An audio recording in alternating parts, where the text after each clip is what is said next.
नमस्ते स्टूडेंट, तो कैसे हैं आप लोग। आज हम लोग पढ़ने वाले हैं क्वाड्रेटिक इक्वेशन क्लास 10th का। इस वीडियो को देखने के बाद आपको क्वाड्रेटिक इक्वेशन में सिंगल प्रॉब्लम नहीं रहने वाला है। तो नजरें बोर्ड बनाए रखें। चलिए नजरें यहां दिए। देखिए सबसे इससे पहले हमने क्या पढ़ा था, पॉलिनोमियल में क्या पढ़ा था हमने। मैं आपको एक बार थोड़ा सा रिवीजन करा देता हूं कि हमने तो पॉलिनोमियल में पढ़ा था कि x + 1, तो ये हमारा क्या था, ये हमारा लीनियर पॉलिनोमियल था। क्यों? क्योंकि यहाँ जो x का डिग्री है वो 1 है। जैसे देखिए, और मैं कुछ और लिख देता हूं ताकि आपको और अच्छे समझ में आए।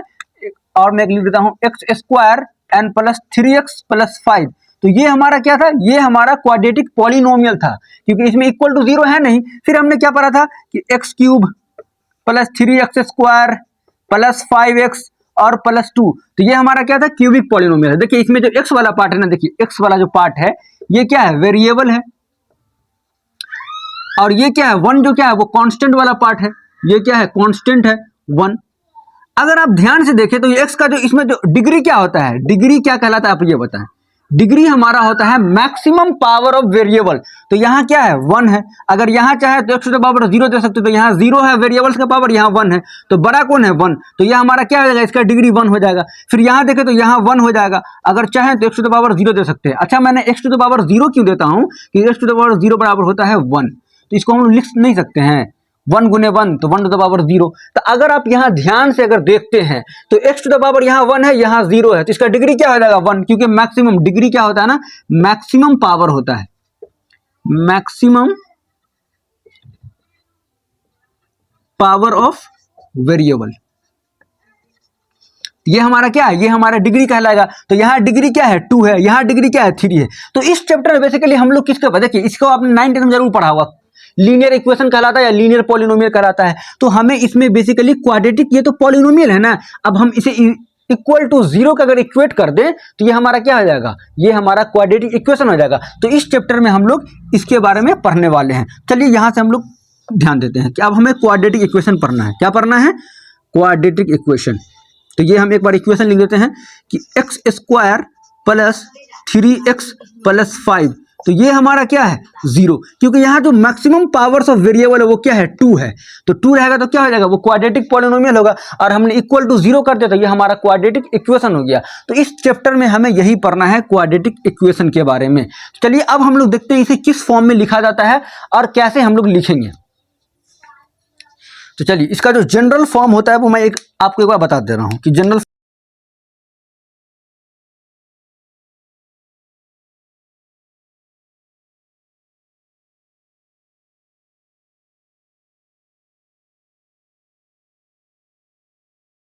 देखिए ये हमारा क्या है, क्वाड्रेटिक इक्वेशन है। तो ये एक quadratic equation is the variable x is the equation of the form of ax² + bx + c where a b c are real number. यानी a b c क्या है, रियल नंबर, 1 2 3 -4 कुछ भी हो सकता है। ये हमारा a and b and c क्या है, ये हमारा एक रियल नंबर है। लेकिन हमारा a = 0 नहीं होना चाहिए, क्योंकि जिस दिन a = 0 हो गया तो ये हमारा क्या हो जाएगा, ये हमारा लीनियर हो जाएगा। तो हमें पढ़ना क्या है, क्वाड्रेटिक इक्वेशन पढ़ना है। अच्छा, इसे लिखने का तरीका क्या है कि आप हमेशा इसे क्या करेंगे, डिसेंडिंग ऑर्डर में लिखेंगे। जैसे 2 फिर 1 फिर 0 ऐसे लिखना है आपको, डिसेंडिंग या इंक्रीजिंग जो भी आप समझ जाए। जैसे देखिए फॉर एग्जांपल हमने कहीं पे इक्वेशन लिखा है, फॉर एग्जांपल हमने लिखा x² + 5x + 2 लिख दिया, समझ में आया। फिर हमने क्या लिख दिया, एक लिख दिया -1 + 2x + 4x²।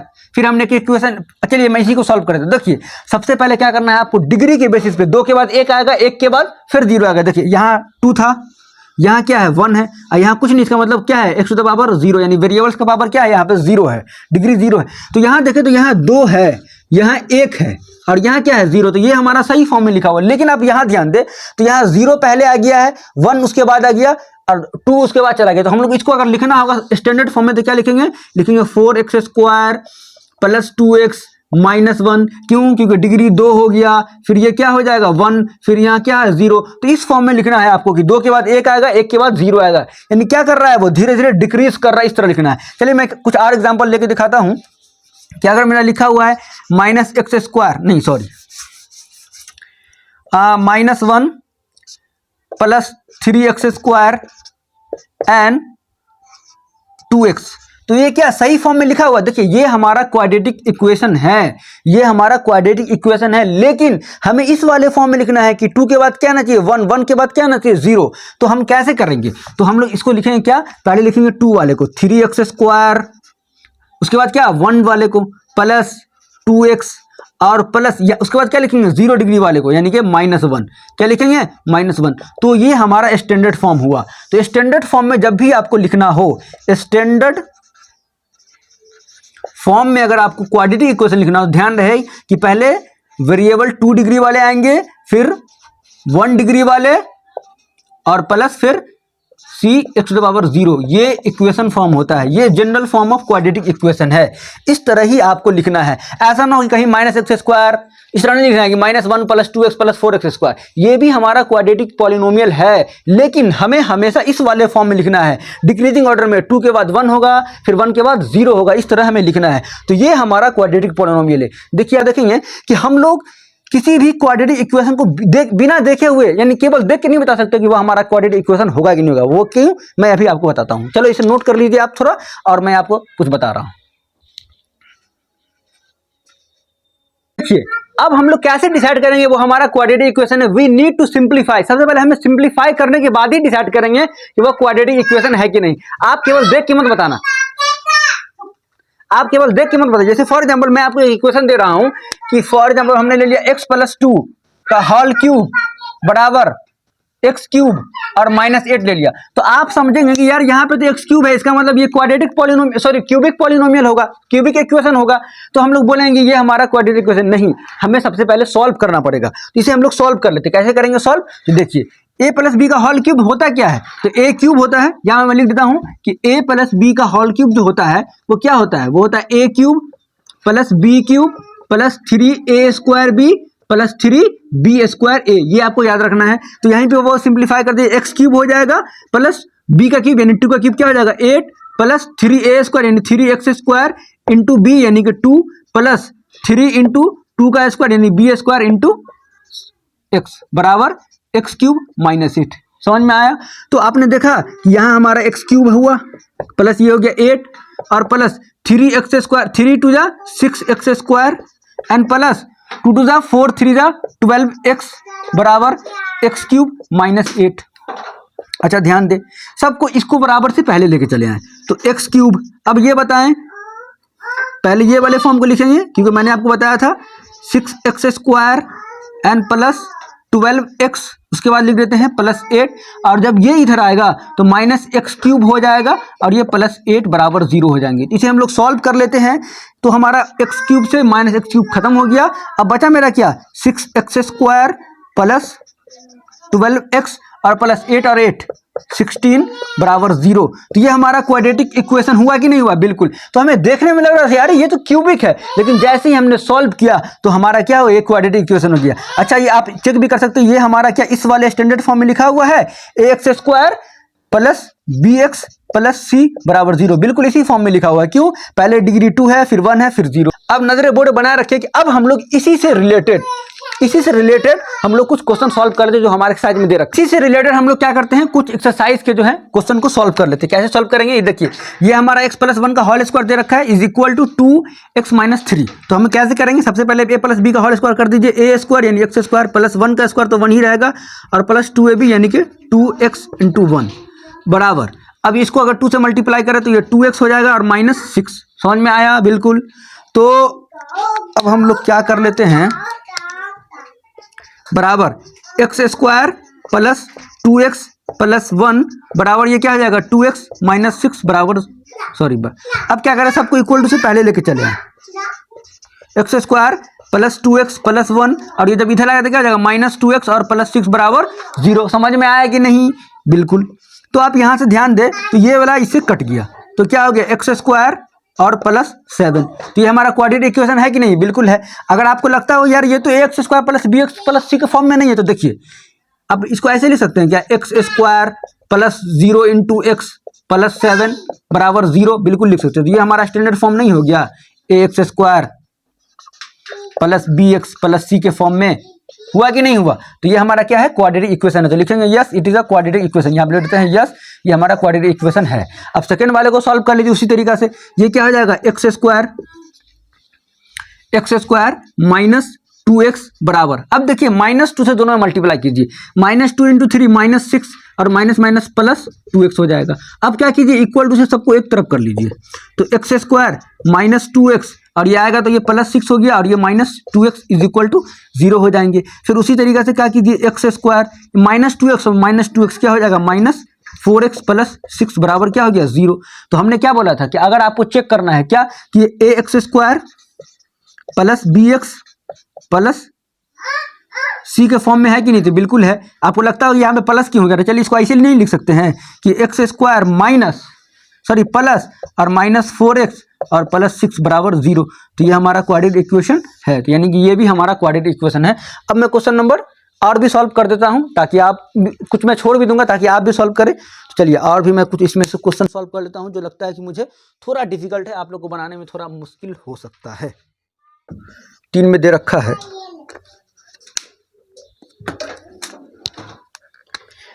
कि x - 2 और x + 1 is equal to x - 1 और x + 3 ये है। और मैं कुछ और सॉल्व कर दे रहा हूँ। एक 8 नंबर में सवाल दे रखा है कि x³ - 4x² - x + 1 बराबर x - 2 का होल क्यूब। तो ये मैं 2 सॉल्व कर देता हूं, बाकी आप सॉल्व कर लीजिएगा। अगर कोई प्रॉब्लम आता है तो मैं फिर भी सॉल्व कर दूंगा, चाहे मैं सॉल्व ही कर दूंगा, कोई दिक्कत वाली बात नहीं है। चलिए क्या है, x - 2 x + 1 is equal to x - 1 और x + 3। तो हम लोग कैसे सॉल्व करेंगे, देखिए सबसे पहले क्या कीजिए ना, इस x से दोनों मल्टीप्लाई कीजिए, तो x बराबर क्या हो जाएगा, x + 1 में भी एक बार मल्टीप्लाई करना है, फिर -2 से इन दोनों मल्टीप्लाई कीजिए तो x + 1 हो गया, हुआ कि नहीं हुआ। फिर क्या कीजिए, आप यहाँ भी x को एक बार x + 3 से मल्टीप्लाई कर दीजिए और -1 को x + 3 से मल्टीप्लाई कर दीजिए। अब यहाँ सॉल्व कर दीजिए, तो अगर आप सॉल्व करेंगे तो x × x क्या हो जाएगा, x स्क्वायर। अरे समझ में आया कि नहीं। उसी तरीका से ये x हो जाएगा -2x - 2 बराबर x स्क्वायर + 3x - x और -3 हो गया। अब क्या कीजिए, सबको इक्वल टू से पहले ले आइए, तो x स्क्वायर देखिए +x और -2x क्या हो जाएगा, -x - 2 ये आएगा तो -x स्क्वायर और ये +2x हो जाएगा तो ये आएगा -2x और +3 बराबर क्या हो गया, 0।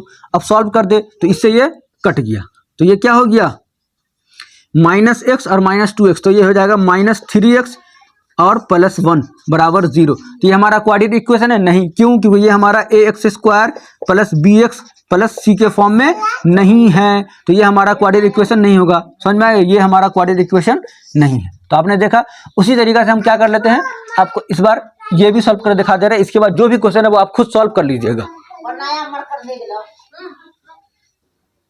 मारेंगे दीवार में लिखा जाएगा रे,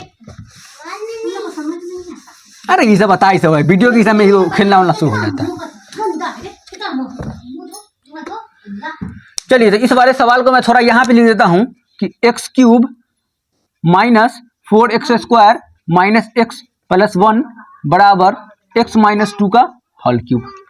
चलिए तो मैं लिख देता हूँ, तो आप ये बताएं, तो ये हमारा x³ हुआ -4x² - x + 1 बराबर, अच्छा a - b का होल क्यूब क्या होता है, देखिए a - b का होल क्यूब क्या होता है, तो a³ - b³ a³ - b³ plus -3a² b और प्लस 3b² a, ये होगा। समझ में आ गया होगा आई होप। तो ये सही है। तो हम लोग क्या कर लेते हैं, x³ हो जाएगा, ये इधर वाला क्या हो जाएगा, x³ -8 - 3a² यानी 3 × x² × 2 3x² × 2, उसके बाद क्या हो जाएगा प्लस 3b² है यानी 3 × 2 का स्क्वायर × x। चलिए अब यहाँ ध्यान दे, तो x³ -4x² - x + 1 बराबर x³ -8 minus 6x² and 4 plus 12x होगा कि नहीं होगा। अब सबको इक्वल टू से पहले लेके चले आए तो ये हो गया x³ minus 4x² minus x plus 1 minus x³ plus 8 plus 6x² minus 12x is equal to 0। अब हम लोग क्या करेंगे, यहाँ से प्लस x³ से माइनस x³ कट गया। अब ध्यान दें कि यहाँ x² वाले टर्म से और यहाँ हैं तो 6 में से 4 को माइनस कर देंगे तो 2x² हो जाएगा माइनस 12x और माइनस x माइनस 13x हो जाएंगे और प्लस 9 बराबर 0। तो ये हमारा क्या है, क्वाड्रेटिक इक्वेशन है। लिख देंगे yes it is a quadratic equation. तो और भी जो भी सवाल है आप सॉल्व कर लेंगे, मुझे उम्मीद है। अगर कोई क्वेश्चन में प्रॉब्लम आता है तो आप कमेंट में लिखे, मैं आपको जरूर सॉल्यूशन बताऊंगा। तब तक के लिए जय हिंद जय भारत। तो हेलो डियर स्टूडेंट, तो कैसे हैं आप लोग। आज हम लोग पढ़ने वाले हैं क्वाड्रेटिक इक्वेशन का एक्सरसाइज 4.1 के बचे हुए क्वेश्चन। इससे पहले मैंने आपको कुछ क्वेश्चन कराया था जिसमें हमें ये पहचाना था कि ये हमारा क्वाड्रेटिक इक्वेशन है कि नहीं है। चलिए उसी के बेसिस पे कुछ लैंग्वेज बेस्ड क्वेश्चन है उसको भी हम लोग सॉल्व कर लेते हैं। क्या है कि represent the flowing situations in the form of quadratic equation. हमें जो भी सिचुएशन दे रखा है इसे हमें क्वाड्रेटिक इक्वेशन के फॉर्म में रिप्रेजेंट करना है। देखिए क्वेश्चन क्या है, ये इसका फर्स्ट क्वेश्चन है। ये एक्सरसाइज 4.1 के क्वेश्चन नंबर 2 का ये फर्स्ट है। The area of rectangular plot is 528 metre. सबसे पहले हम क्या करते हैं, एक रेक्टेंगुलर प्लॉट बना लेते हैं। एक रेक्टेंगुलर हमने प्लॉट बना लिया, स्क्वायर नहीं लग रहा है, नहीं, ये तो हमने एक रेक्टेंगुलर प्लॉट बना लिया जिसका एरिया क्या है, तो एरिया हमें दे रखा है। क्या दे रखा है कि एरिया जो है वो 528 मीटर स्क्वायर है, ये दे रखा है हमें सबसे पहले। उसके बाद the length of the plot is 1 more than the twice of its breadth. तो सबसे पहले हम लोग क्या करेंगे, let the breadth of rectangular plot, let the breadth of rectangular plot, इसको क्या लेट कर लेंगे, एक्स लेट कर लेते हैं, कोई दिक्कत नहीं सर। अब हमारा लेंथ क्या हो जाएगा, लेंथ क्या हो जाएगा देखिए, तो लेंथ हमारा क्या होगा, लेंथ जो है हमारा, length of the plot is 1 more than the twice of its breath, twice यानी 2 टाइम्स ऑफ ब्रेथ, तो क्या हो जाएगा 2x, और क्या है 1 मोर देन है तो 1 हमने ऐड कर दी। मतलब कि अगर इसकी ये लेंथ 2x प्लस 1 है तो ये हमारा क्या हो जाएगा, ये हमारा इसका ब्रेथ जो है वो x है। अब according to question, according to situation क्या बोल रखा है कि एरिया हमें दे रखा है, तो बताइए कि एरिया बराबर होता क्या है, एरिया क्या होता है, तो एरिया होता है, सॉरी एरिया हमें क्या दे रखा है 528 मीटर स्क्वायर, और एरिया क्या होता है लेंथ, तो लेंथ हमारा क्या है 2x प्लस 1 इंटू ब्रेथ यानी कि x बराबर क्या जाएगा 528 मीटर स्क्वायर। आई होप कि आप समझ पा रहे हैं, नजरे बोर्ड बना रखिए। उसके बाद क्या होगा, इसे हम लोग कैलकुलेट कर देते हैं तो 2x स्क्वायर हो जाएगा और प्लस x हो जाएगा is equal to 528 metre square. तो 2x स्क्वायर प्लस x और इधर आएगा तो क्या हो जाएगा माइनस 528 मीटर स्क्वायर बराबर 0। तो ये हमें क्वाड्रेटिक इक्वेशन की फॉर्म में लिखना था, हमने बिल्कुल लिख दिया। आप यहां से आप कैलकुलेट करके इसका लेंथ एंड ब्रेथ भी निकाल सकते हैं, लेकिन हमें क्या बोला था following situation in the form of quadratic equation, हमें इसे केवल क्वाड्रेटिक इक्वेशन के फॉर्म में लिखना था। तो हमने कुछ नहीं किया है, बस हमने ब्रेथ को x मान लिया और लेंथ दे रखा था 2 times of breadth and more than of 1, तो हमने इसे कैलकुलेट कर दिया जो हमारा फाइनल। देखिए क्वेश्चन नंबर 2 में क्या बोल रखा है, यानी क्वेश्चन नंबर 2 का ये 2 है, सेकंड है the product of 2 consecutive positive integers. देखिए कंसेक्यूटिव का मतलब क्या होता है, जैसे फॉर एग्जांपल हमने लिखा 1, तो 1 के बाद क्या होगा 2, 2 के बाद क्या होगा 3, 3 के बाद क्या होगा 4, तो ये हमारा कंसेक्यूटिव है, मतलब लगातार। इसी को हम लोग क्या बोलते हैं कंसेक्यूटिव नंबर। इसमें पॉजिटिव इंटीजर बोला था इसलिए हमने प्लस वाले नंबर लिए। Is 306 we need to find the integers, तो हमें इंटीजर्स फाइंड करने की जरूरत है। देखिए यहाँ प्रोडक्ट बोल रखा है, तो मैं पहले आपको एक बार बताता हूँ। जैसे ये 2 लिखा हुआ है और ये 3 है कि नहीं है, तो ये जो हमारा इंटीजर्स है 2, अगर 3 को हमें लिखना है तो क्या लिख सकते हैं, क्या 2 प्लस 1 बिल्कुल लिख सकते हैं। क्या है, हर इंटीजर दूसरे से क्या है 1 मोर देन है। उसी तरीके से अगर हम यहाँ लिखते हैं 3 और ये लिखते हैं 4, तो 3 इसको 4 को हम लिख सकते हैं क्या 3 प्लस 1 लिख सकते नहीं लिख सकते, बिल्कुल लिख सकते। तो अगर हमने ये x इंटीजर को x मान लिया तो ये सेकेंड इंटीजर क्या हो जाएगा x प्लस 1, यही हमें जरूरत है। तो हम लोग मान लेते हैं कि स्मॉलर नंबर यानी 2 इंटीजर है ना, फर्स्ट इंटीजर मान लेते हैं कि फर्स्ट इंटीजर्स नंबर क्या हो जाएगा x। तो सेकेंड क्या हो जाएगा बताइए, कंसेक्यूटिव हमें चाहिए, तो सेकेंड वाला जो इंटीजर नंबर हो जाएगा वो हो जाएंगे x+1, क्योंकि कंसेक्यूट है तो हमने इस तरीके से इसे डिनोट कर सकते हैं। अब अकॉर्डिंग टू क्वेश्चन क्या बोल रहा है, अकॉर्डिंग टू क्वेश्चन बोल रहा है ये कि कंसेक्यूटिव पॉजिटिव इंटीजर नंबर क्या दे रखा है, इसका प्रोडक्ट दे रखा है, प्रोडक्ट को हम लोग क्या कर देते हैं, मल्टीप्लाई कर देते हैं, तो x+1 बराबर क्या हो जाएगा 306। तो इसे आप कैलकुलेट कर दे तो x² plus x is equal to 306 हुआ कि नहीं हुआ। फिर हमें अब क्या करना है, ये x² as it is plus x, और ये जब इधर आएगा तो ये -306 हो जाएगा। तो हमें क्या करना था, इसे क्वाड्रेटिक इक्वेशन के फॉर्म में लिखना था, जो हमने लिख दिया। बस यही हमारा आंसर है। हाँ, तो ये क्वेश्चन नंबर 3 क्या दे रखा है, एक बार मैं पढ़ दे रहा हूँ। देखिए आप नजरे बोर्ड बना रखे हैं। Rohan's mother is 26 year older than him and the product of their age is 3 from now we will be would be like to the find the Rohan present age. सबसे पहले हम क्या करते हैं, रोहन के प्रेजेंट एज को ही लेट कर लेते हैं। लेट द प्रेजेंट एज क्या हो जाएगा, एक्स लेट कर लेते हैं। Rohan's present age is x, x. उसके बाद क्या है, इस 26 ओल्डर देन हिम, तो इसकी मदर्स का एज क्या हो जाएगा, मदर्स एज 26 ओल्डर है तो क्या हो जाएंगे x+20। समझ में आएगी नहीं समझ में आए, यानी वो हमसे 26 ज्यादा बड़ी है। उसके बाद क्या है ना, and the product of there edges 3 from now, यानी आफ्टर 3 ईयर के बाद उनका एज क्या होगा। तो आफ्टर 3 ईयर क्या होगा, तो जो रोहन का प्रेजेंट एज है, रोहन है ना, हाँ रोहन्स जो प्रेजेंट एज है, प्रेजेंट एज देखिए मैं थोड़ा शॉर्टकट यहाँ मार रहा हूँ क्योंकि आप समझ रहे हैं मैथ है, तो ये x हो जाएंगे और +3 हो जाएगा, क्योंकि ये उसमें क्या होगा आफ्टर 3 ईयर। आज अगर हमारा उम्र 10 साल है तो 3 साल बाद क्या होगा, उसमें 3 ऐड कर देंगे। उसी तरीके से अगर उसका एज अभी x था तो उसमें आफ्टर 3 ईयर्स क्या होंगे, 3 उसमें ऐड कर देंगे। उसी तरीके से उनके मदर्स का एज क्या हो जाएगा, मदर्स एज क्या हो जाएंगे, तो अभी जितना है जो उसमें क्या करेंगे 3 को ऐड कर देंगे। तो अभी उनका जो एज था वो 26, x+26 था, उसमें 3 ऐड कर देंगे, तो ये हमारा क्या हो जाएगा x+29, ये हो गया। अब क्या अकॉर्डिंग टू क्वेश्चन जो है, अकॉर्डिंग टू क्वेश्चन क्या बोल रखा है, प्रोडक्ट ऑफ देयर एज, तो इनके एज का प्रोडक्ट क्या हो जाएगा, तो x+3 एंड क्या हो जाएंगे x+29 बराबर क्या हो जाएगा 360। चलिए इसे आप कैलकुलेट करते हैं, तो एक बार क्या करेंगे, x को मल्टीप्लाई करेंगे तो ये x² हो जाएगा, फिर करेंगे तो 29x हो जाएगा, फिर +3x और 20 ये हो जाएंगे 87 बराबर 360।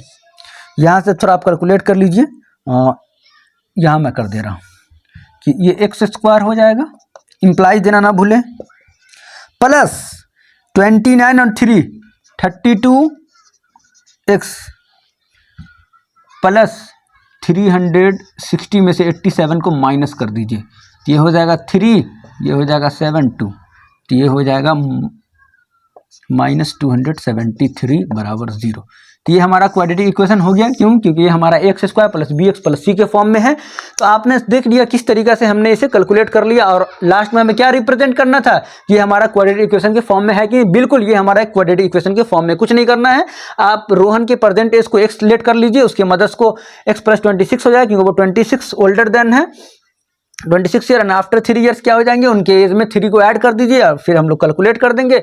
जो हमारा फाइनल इक्वेशन बनेगा वो x² + 3x - 273, ये हमारा क्वाड्रेटिक इक्वेशन है। लास्ट क्वेश्चन है इस चैप्टर, इस एक्सरसाइज का। तो लास्ट क्वेश्चन में क्या बोल रखा है, train travel a distance of 480 kilometre at a uniform speed, यानी उसका स्पीड क्या सेम है। It the speed had been 8 kilometre less, जैसे उसके स्पीड को 8 किलोमीटर लेस किया जाता है, कम कर दिया जाता है, it would have taken 3 hours more to cover the same distance. We need to find the speed of train. सबसे पहले हम क्या करेंगे, हमें डिस्टेंस कितना दे रखा है आप ये बताएं। तो हमें डिस्टेंस जो है गिवन है वो 480 किलोमीटर है। 408 किलोमीटर, रुकिए 1 मिनट देखना पड़ेगा, 480 किलोमीटर है या 408 किलोमीटर, 1 मिनट मैं चेक कर ले रहा हूं।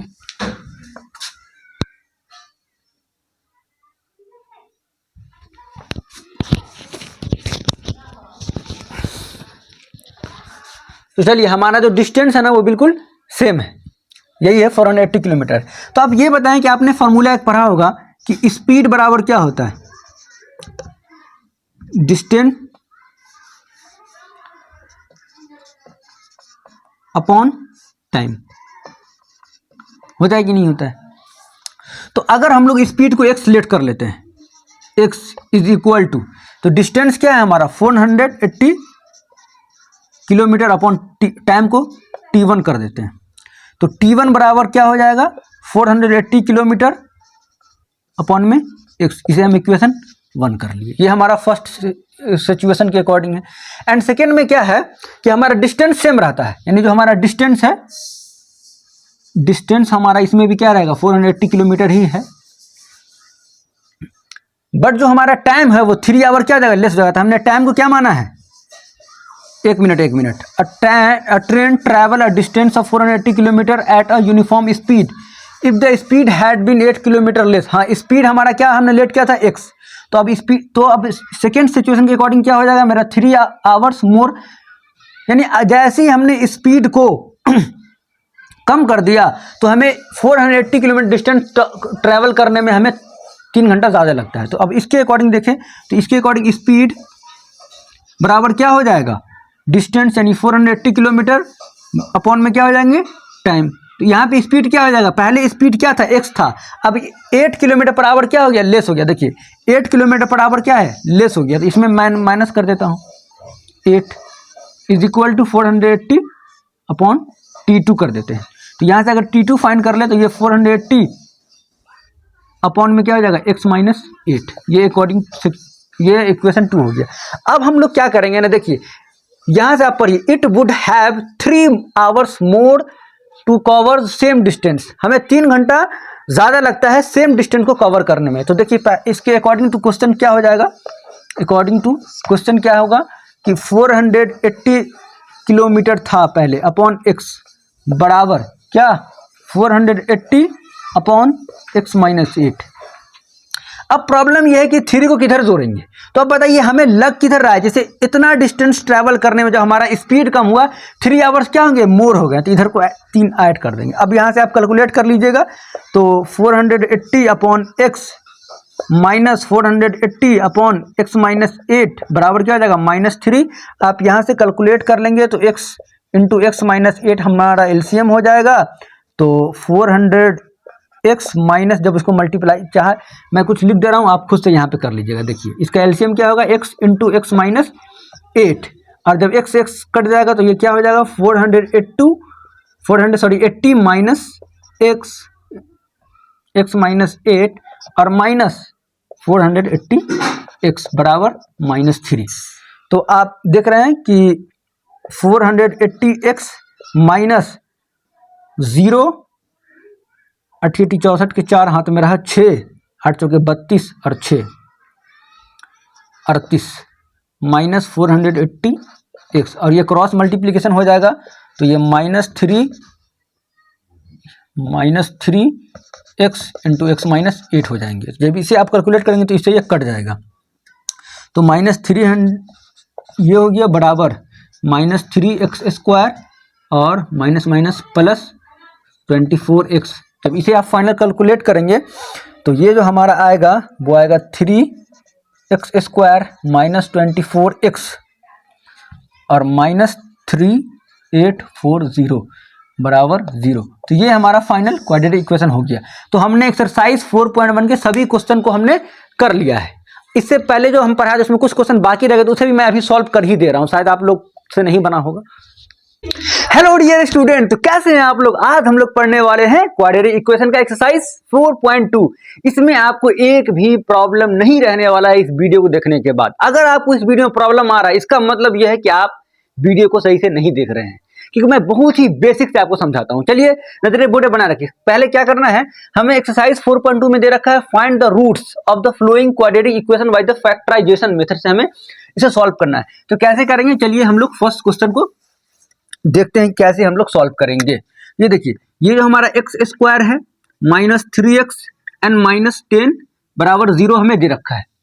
समझ में आ गया। देखिए इसके आगे कुछ तो कुछ नंबर है ना, जैसे फॉर एग्जाम्पल ये 1 तो है ही, कुछ नहीं, इसका मतलब 1 है और ये थर्ड नंबर। तो क्या करना है ना, फर्स्ट को और थर्ड को मल्टीप्लाई करना है, तो कितना हो जाएगा 10 हो जाएगा। अब क्या करना है, इसका फैक्टर करना है। चलिए इसका फैक्टर कर देते हैं, तो 2 हो जाएगा और ये 5 हो जाएगा, फिर देंगे 5 तो यहाँ पे 1 हो जाएगा। अब हमारे पास दो नंबर आ गए, क्या 2 और 5। अब आपको क्या करना है ना, इसको इस तरीके से ऐड करें कि हमारा -3 आ जाए। कैसे ऐड करेंगे, तो एक काम करते हैं कि इसको +2 रहने देते हैं और -5 कर देंगे, तो हमारा ये क्या हो जाएगा, ये जो निगेटिव वाला ज्यादा है और पॉजिटिव कम है, तो हमारा आंसर क्या आ जाएगा, निगेटिव में आ जाएगा। तो इसको हम लोग लिख देंगे, कैसे लिखेंगे, देखिए कि एक्स स्क्वायर क्या करेंगे +2x और -5x -10 बराबर 0। समझ में आ गया कि नहीं समझ में आ गया। देखिए कुछ नहीं किया, अभी भी अगर इसको आप दोनों घटा दीजिएगा ना तो ये -3x ही आएगा। बस इसको हमें क्या करना पड़ेगा, अब इसमें से कॉमन लेके निकाल लेंगे और हमारा आंसर हो जाएगा। 1 मिनट मिटा दे रहा हूं। तो अब यहां से अगर देखते हैं तो इन दोनों में से हम क्या कॉमन ले सकते हैं, x कॉमन ले लेते हैं। जैसे हम x कॉमन लिए तो यहाँ पे क्या बचेगा, x +2 और यहाँ से -5 कॉमन लिए तो क्या हो जाएगा, x +2 बराबर क्या हो जाएगा 0। अरे होगा कि नहीं होगा, बिल्कुल। अच्छा अगर हम दोनों में से x +2 कॉमन ले ले, x +2 और x +2 कॉमन ले ली, जैसे हमने कॉमन लिया तो यहाँ क्या बचा x और यहाँ क्या बचा -5। तो ये हम कर दिए फैक्टराइजेशन। यहां तक जो हमारा काम है ये फैक्टर हमने कर दिया, लेकिन हमें क्या फाइंड करना है, रूट्स भी फाइंड करना है। तो रूट्स फाइंड करने के लिए क्या करना पड़ेगा, हमें x +2 = एक बार 0 रखना पड़ेगा, तो x बराबर क्या आ जाएंगे -2 और उसी तरीका से x -5 = 0 करेंगे तो x बराबर क्या हो जाएगा 5। तो हमें दो रूट मिल गए। तो आई होप कि आप समझ गए किस तरीका से हम लोग रूट फाइंड करते हैं। उसी तरीका से आप सेकंड क्वेश्चन को भी देख लेते हैं कैसे बनाएंगे। इसमें वही करना है। देखिए इसका क्या लिखा हुआ है 2 और इसमें क्या है 6। तो 2 और 6 को मल्टीप्लाई कीजिए तो क्या हो जाएगा 12 हो जाएगा। 12 का फैक्टर कीजिए तो 2 6 एंड 2 3 3 1। तो हमारे पास कितने नंबर आ गए, नंबर आ गया क्या हमारे पास 2 2 3। अब क्या करना है, इन दोनों को कुछ ऐसा कीजिए जो जोड़ने पे क्या आ जाए +x आ जाए। तो हम क्या करते हैं ना 2 2 4 और 3 यानी कि 4 - 3 करते तो हमारा क्या आ जाएगा 1x नहीं आ जाएगा। तो हम वही करने वाले हैं। तो देखिए यहां पे क्या करेंगे 2x² + 4x -3x। देखिए इसको अगर हम लोग जोड़ेंगे तो हमारा x भी आ जाएगा। अगर इन दोनों को हम मल्टीप्लाई कर दिए तो हमारा 12 भी आ जाएगा। बस यही रूल यहाँ पे अपनाना है। अरे यार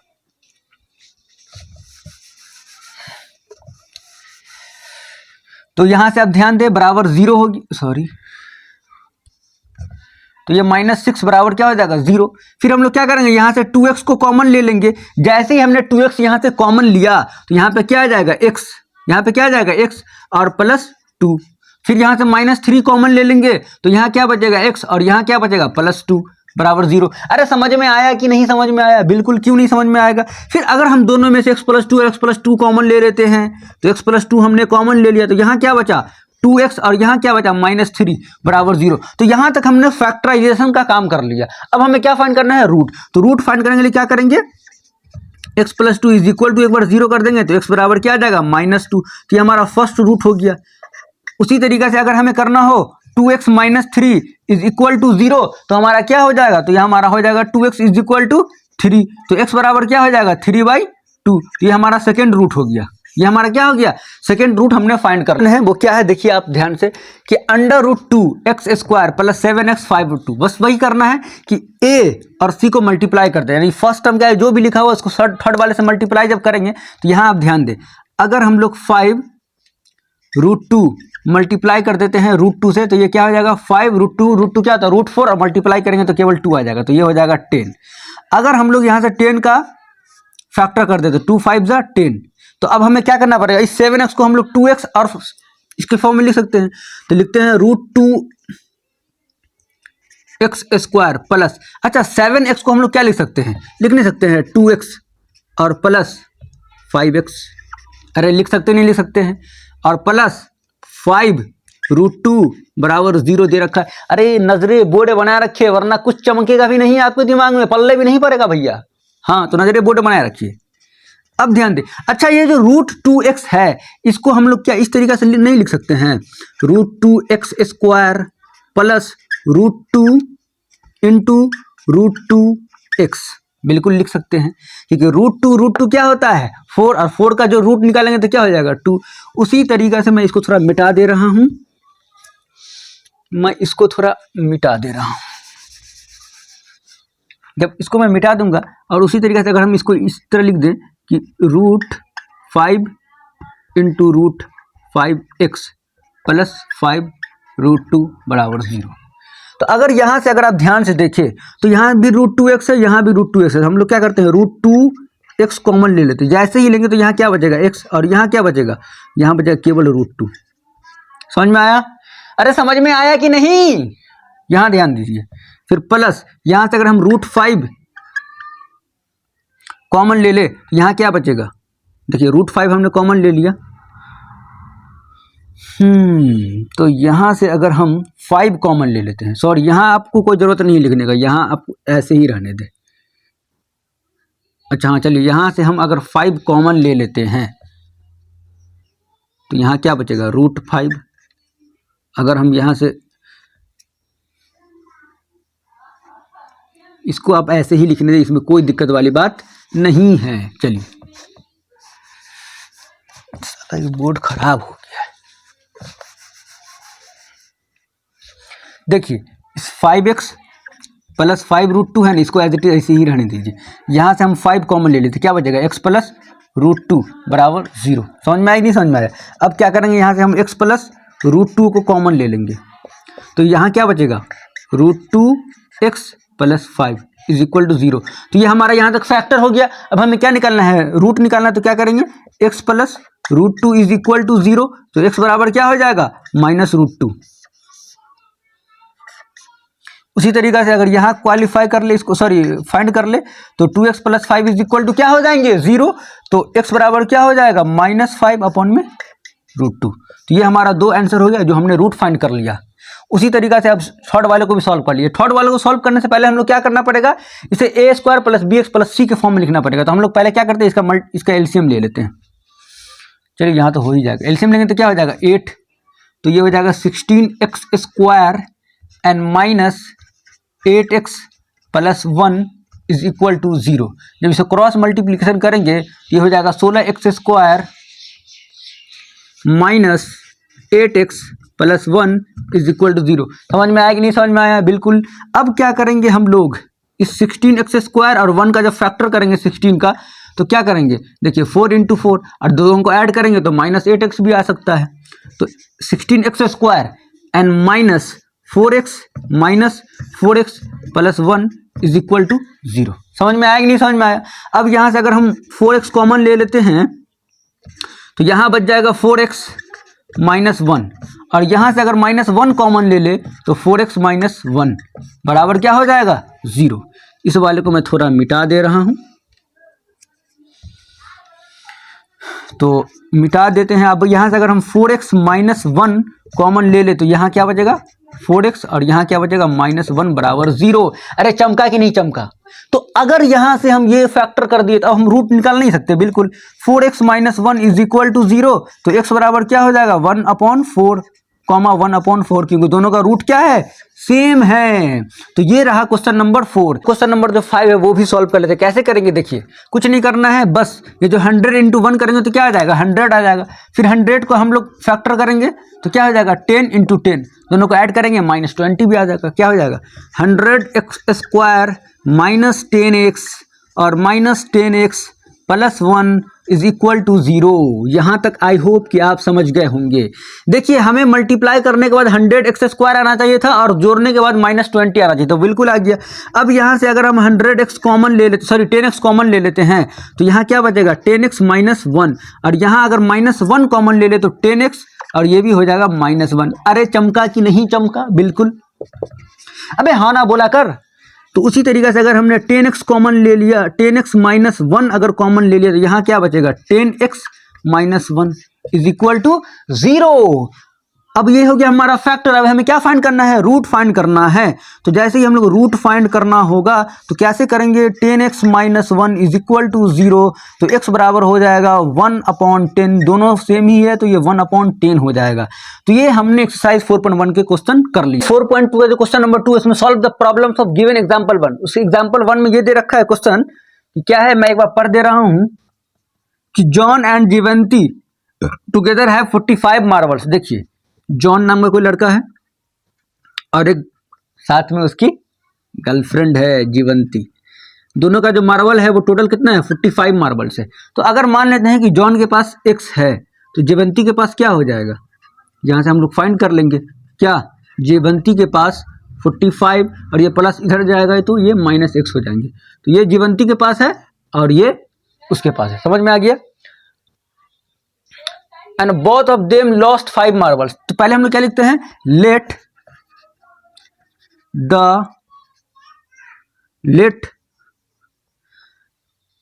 द जॉन हैड मार्बल, क्या हो जाएगा x। तो जीवंती जो है यानी उसकी जो गर्लफ्रेंड उसके पास कितना हो जाएगा, जीवंती कितने हो जाएंगे, जीवंती के पास 45 माइनस x। यहां तक कोई दिक्कत है, यहां तक कोई प्रॉब्लम है नहीं। अब हम लोग यहां से पढ़े, both of them lost 5 marbles, after lost 5 marbles. तो अब जीवंती अब जॉन के पास कितने हो जाएंगे, John has marbles right now, कितने हो जाएंगे 5 लॉस्ट कर लेते, पहले x थे उसमें से क्या करेंगे 5 माइनस कर देंगे तो x माइनस 5 हो गए। अब उसी के पास जीवंती के पास अब कितने हो जाएंगे, जीवंती के पास अब कितने हो जाएंगे, पहले थे 45 माइनस x, अब फिर माइनस करना पड़ेगा।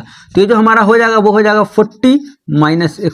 यहां तक कोई प्रॉब्लम है तो आप बताएं, यहां तक कोई दिक्कत नहीं होना चाहिए आपको। क्या बोला था, John and Jeevanti together have 45 marbles. तो हमने क्या कर दिया, दोनों के मार्बल्स को 45 कर दिया और किसी एक के मार्बल्स को हमने x मान लिया, वहां से जीवंती का मार्बल निकल गया, फिर हमने लिख दिया। अब इसमें क्या बोल रखा है, marbles they have now the product of the marbles they have now is 124। And दोनों का जो प्रोडक्ट है ना, इस वाले का प्रोडक्ट जो है वो 100 प्रोडक्ट कर देते हैं। तो प्रोडक्ट कैसे करेंगे, दोनों का प्रोडक्ट कितना दे रखा है 124। तो अगर हम लोग यहां से ध्यान दें तो जॉन के पास पहले x मार्बल थे तो ये हो जाएंगे x माइनस 5, अब और ये क्या हो जाएंगे 40 माइनस x बराबर 124। तो यहां से अगर हम लोग मल्टीप्लाई कर देते हैं x से 40 माइनस x को एंड माइनस 5 से 40 माइनस x बराबर 124। तो यहां से अगर हम मल्टीप्लाई करते हैं तो 40x हो जाएगा and minus x square minus 200 and plus 5x बराबर 124। तो यहां से आप कैलकुलेट कर लीजिए, तो ये हो जाएंगे minus x square plus 45x और ये आएगा इधर तो हो जाएगा माइनस 324, क्योंकि ये भी आएगा तो माइनस 124 हो जाएगा, बराबर हो गया 0। इसके बाद आप यहां चले आए, इसके बाद मैं यहां सॉल्व कर दे रहा हूं क्या कि एक्स स्क्वायर माइनस 45x और प्लस 324 बराबर 0। देखिए हमने यहां से माइनस को कॉमन ले लिया, जैसे ही माइनस कॉमन लेंगे तो माइनस प्लस ये क्या हो जाएगा, माइनस हो जाएगा और ये माइनस माइनस प्लस 324 हो जाएगा। अब क्या कीजिए, आप 324 का फैक्टर निकालें, फैक्टर निकालने के बाद आप करेंगे तो हो जाएगा। शायद इसका अगर आप फैक्टर तोड़ेंगे तो एक्स स्क्वायर माइनस 9x और माइनस 36x आएगा और प्लस 324 बराबर 0। तो यहाँ से अगर हम x कॉमन ले लेते हैं तो x माइनस 9 हो जाएगा और यहाँ से हम अगर 36 कॉमन ले लेते हैं तो x माइनस 9 हो जाएगा बराबर 0। दोनों में से अगर हम x माइनस 9 कॉमन ले लेते हैं तो यहाँ x माइनस 36 बच जाएगा बराबर 0। तो x बराबर एक 9 हो जाएगा और x बराबर एक 36 हो जाएगा। तो यही दोनों हमारा आंसर, क्योंकि दोनों को ऐड करेंगे तो क्या हो जाएगा, दोनों को अगर ऐड करेंगे तो 45 हो जाएगा, क्योंकि 45 ही मार्बल्स थे। तो ये हमारा क्वेश्चन नंबर एग्जाम्पल रहा 1, जिसमें जॉन एंड जेवंती का दिया हुआ था। इसमें थोड़ा कुछ ज्यादा ही टाइम लग गया, मैं सेकंड वाले क्वेश्चन में बिल्कुल इजी तरीके से मैं आपको समझा दे रहा हूं। तो एग्जाम्पल 1 का जो क्वेश्चन नंबर 2 है, इसमें क्या है देखिए, the cottage industry produce a certain number of toys in a day the cost of productions of each twice was found to be 55 minus the number of twice produce. देखिए सबसे पहले क्या मान लेंगे हम लोग, let the number of produce, let the number of twice produce in a single day, क्या मान लेते हैं x, ये हमने मान लिया।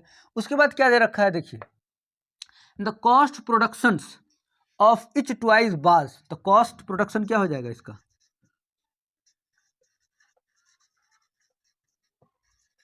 तो कॉस्ट प्रोडक्शन क्या हो जाएगा, was found to be 55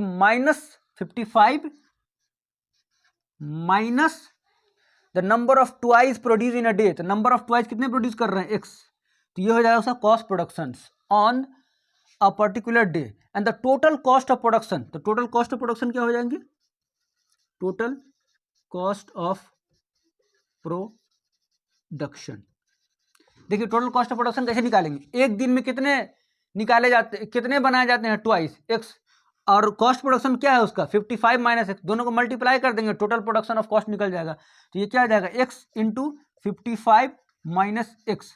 अब टोटल कॉस्ट ऑफ प्रोडक्शन कितना दे रखा है 750 रुपीज़, तो हमने यहाँ लिख दिया। फिर इसको जब मल्टीप्लाई करेंगे तो 55x और माइनस एक्स स्क्वायर, समझ में आएगी नहीं, समझ में आया। फिर हम लोग क्या करते हैं ना, इसको बराबर की इक्वल ले जाते हैं, तो ये हो जाएगा एक्स स्क्वायर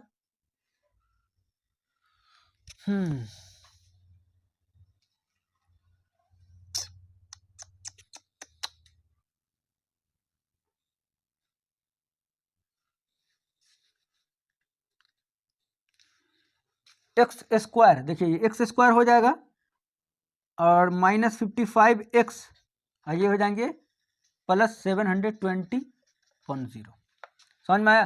फिर इसका अगर हम लोग फैक्टर करेंगे तो क्या हो जाएगा minus 30x and minus 25x और प्लस 720। तो यहाँ से अगर हम x कॉमन ले लेते हैं तो x माइनस 30 हो जाएगा, और यहाँ से अगर हम माइनस 25 कॉमन ले तो x माइनस 30 हो जाएगा बराबर 0। यहाँ से अगर आप नजरें यहाँ ध्यान दें तो ये क्या हो जाएगा, अगर हम दोनों में से x माइनस 30 को कॉमन ले लेते हैं तो यहाँ बचेगा हमारा x और यहाँ बचेगा माइनस 25 बराबर 0। तो यहाँ से x बराबर 30 हो गया और x बराबर 25 हो गया। तो टोटल तो हमने ये x का वैल्यू निकाल लिया, समझ में आ गया ना। तो क्या है, find out the number of twice produce on that day, तो कितना होता है x की जगह पे हम लोग क्या रख देंगे 30 हो जाएगा और एक 25 हो जाएगा, समझ में आ गया होगा।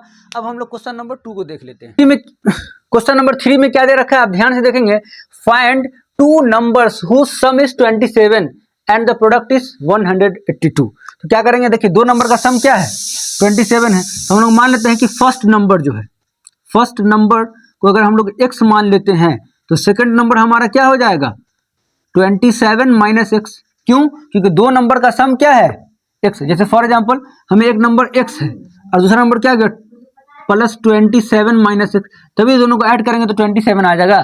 तो ये हमने फर्स्ट नंबर को x मान लिया एंड सेकंड नंबर को 27 माइनस एक्स मान लिया। अब जो अकॉर्डिंग टू क्वेश्चन क्या दे रखा है, प्रोडक्ट ऑफ टू नंबर क्या है 182 है, तो प्रोडक्ट कर दीजिए इसका x into 27 minus x is equal to 182। समझ में आएगी नहीं, समझ में आया बिल्कुल। तो यहां से 27x माइनस एक्स स्क्वायर बराबर 182, समझ में आया। अब हम लोग क्या करेंगे, इसको इक्वल बराबर की एक तरफ कर देते हैं, तो ये हो जाएगा एक्स स्क्वायर, ये इधर आएगा माइनस 27x और ये प्लस 182 बराबर 0। तो यहाँ से आप कैलकुलेट कर भी सकते हैं, लेकिन मैं एक बार कर दे रहा हूँ। 13 और 14 82, 13 गुने 14 तिहाई 12 किलो, हाँ। तो इसको अगर आप लिखेंगे x square minus 13x and minus 14x plus 182 बराबर क्या हो जाएगा 0। तो यहाँ से अगर आप x कॉमन ले लेते हैं तो x माइनस 13 और माइनस 14 कॉमन ले लेते हैं तो x माइनस 1 4 बचा 13 बराबर क्या हो जाएगा 0। तो यहाँ से अगर x माइनस 13 को कॉमन ले लेते हैं तो x माइनस 14 बराबर क्या हो जाएगा 0। तो x बराबर कितना हो गया 13, 14। तो यहाँ से आप निकाल ले, x बराबर क्या होगा 13 और x बराबर क्या हो जाएगा, यानी फर्स्ट नंबर 13 होगा तो सेकंड नंबर 14 होगा, फर्स्ट नंबर 14 होगा तो सेकंड नंबर क्या हो जाएगा 13 हो जाएगा। तो ये रहे क्वेश्चन नंबर 3। अब हम लोग को रखा है find two consecutive numbers positive integer sum of whose square. देखिए पॉजिटिव इंटीजर से हमने आपको कहा था कि जब भी कंसेक्यूटिव टर्म्स में पॉजिटिव इंटीजर्स लेना हो तो हम फर्स्ट इंटीजर को क्या मान लेंगे, फर्स्ट पॉजिटिव इंटीजर हमारा क्या हो जाएगा x हो जाएगा। तो हमारा सेकेंड इंटीजर क्या हो जाएगा x प्लस 1, क्योंकि इंटीजर्स का मतलब क्या होता है लगातार। जैसे एक नंबर लिखा हुआ 4 एंड 5, तो 4 और 5 को लिख सकते हैं ना 4 प्लस 1, तो ये हमारा क्या हो गया कंसेक्यूटिव इंटीजर्स होगा। उसी तरीके से हमने मान लिया कि वो नंबर क्या है x, तो उसका सेकेंड इंटीजर क्या हो जाएंगे x प्लस 1। अब जो क्वेश्चन में क्या बोल रखा है sum of whose square is 365, sum of करना है, उसका स्क्वायर भी होना चाहिए। तो अकॉर्डिंग टू क्वेश्चन क्या हो जाएगा x square and plus x plus 1 का स्क्वायर बराबर क्या दे रखा है 365। यहां तक में आपको कोई प्रॉब्लम है बिल्कुल नहीं होगा। देखिए एकदम क्वेश्चन में जो बोल रखा था ना कि सम ऑफ हुज स्क्वायर, तो हमने सम भी कर दिया और दोनों का स्क्वायर भी कर दिया। अब यहां से आप ब्रेक डाउन कर दे तो एक्स स्क्वायर ए प्लस बी का होल स्क्वायर क्या होता है x square plus 2x plus 1 बराबर 365। अगर आप यहां से कैलकुलेट कर ले तो 2x स्क्वायर हो जाएगा प्लस 2x और माइनस 364 बराबर क्या हो जाएंगे 0। और मैं आपको यहां से एक होमवर्क देने जा रहा हूं, किसी आप कैलकुलेट करके देख ले। चाहे आप चाहें तो 2 कॉमन भी ले काट भी सकते हैं, जैसे 2 कॉमन लेने तो एक्स स्क्वायर हो जाएगा प्लस x हो जाएगा और माइनस 182 बराबर 0 हो जाएगा।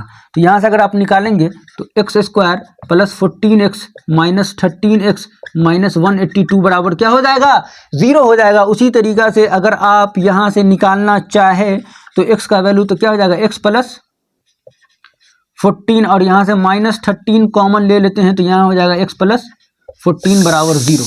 यहाँ से अगर आप ध्यान दोनों में x प्लस 14 है तो हमने x प्लस 14 को कॉमन ले लिया और हमें एक बचा x माइनस 13 बराबर 0। तो ये हमारा फैक्टर हो गया।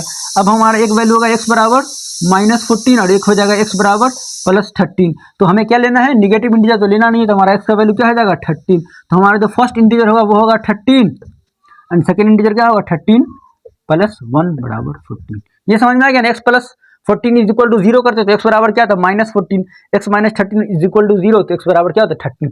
तो ये हमारे क्वेश्चन नंबर 4 भी हमने सॉल्व कर लिया। 4.2 क्वेश्चन नंबर 5 देख लेते हैं कि the altitude of a right angle is 7 centimetre less than it's base. तो हमें क्या करना पड़ेगा सबसे पहले कि हम राइट एंगल ट्रायंगल बना लेते हैं।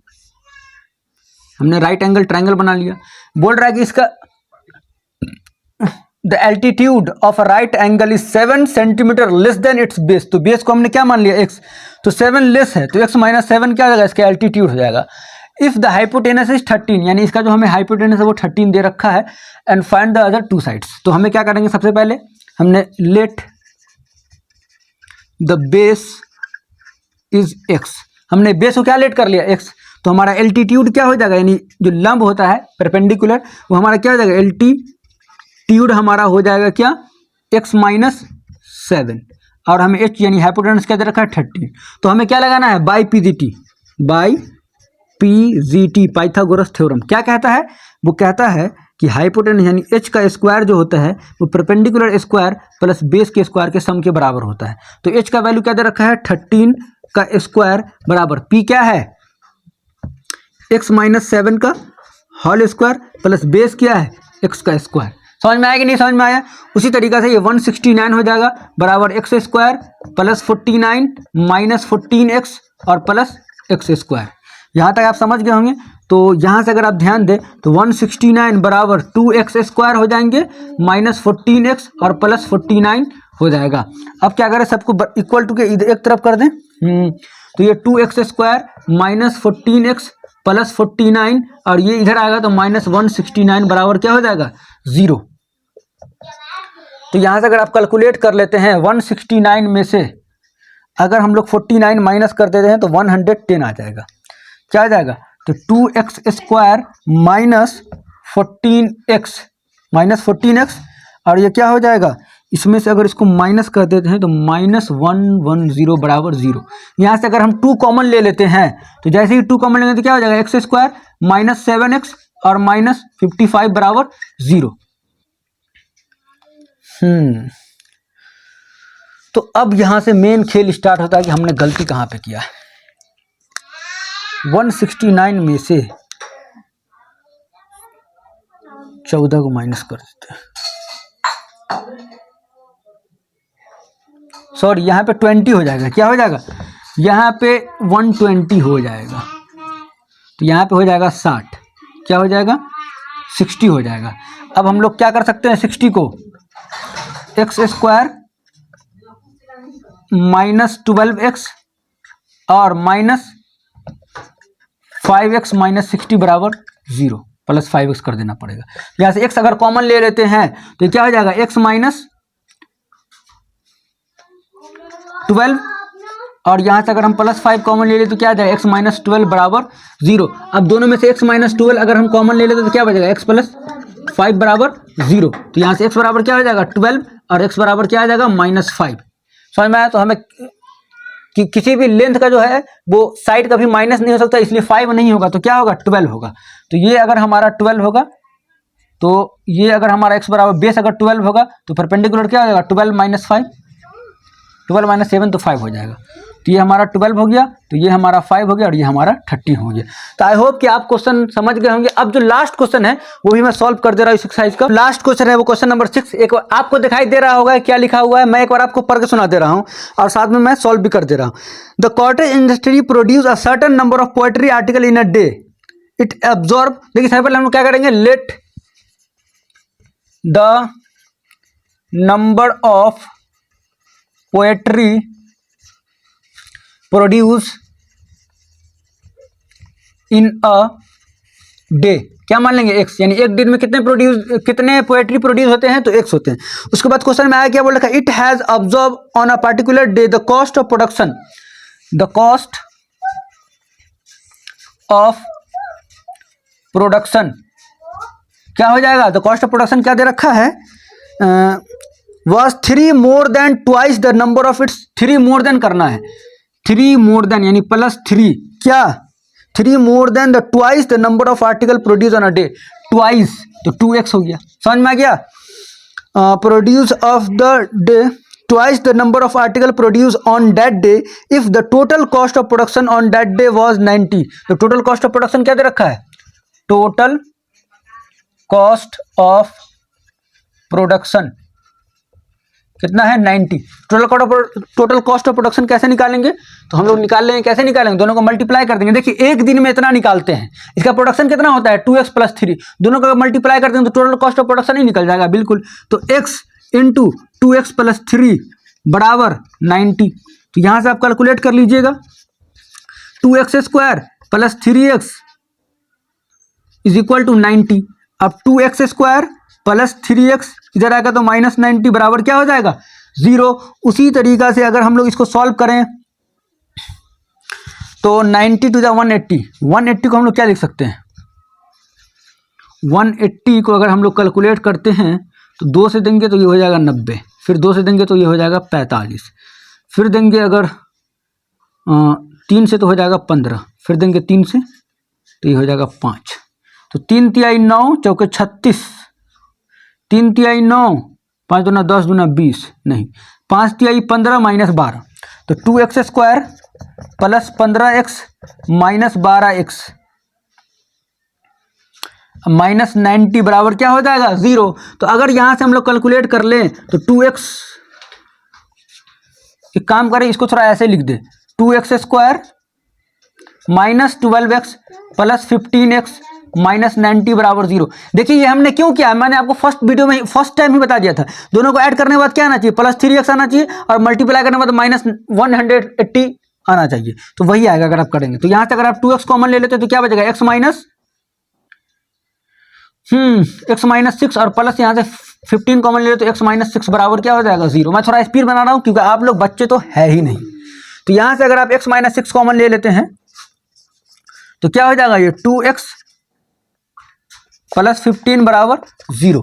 तो x बराबर -6 बराबर क्या हो जाएगा 0, तो x बराबर क्या हो जाएगा 6 और एक हो जाएगा 2x + 15 बराबर 0, तो x बराबर क्या हो जाएंगे -15/2। तो नंबर ऑफ आर्टिकल कभी निगेटिव भी नहीं हुए तो क्या हो जाएंगे आंसर 6।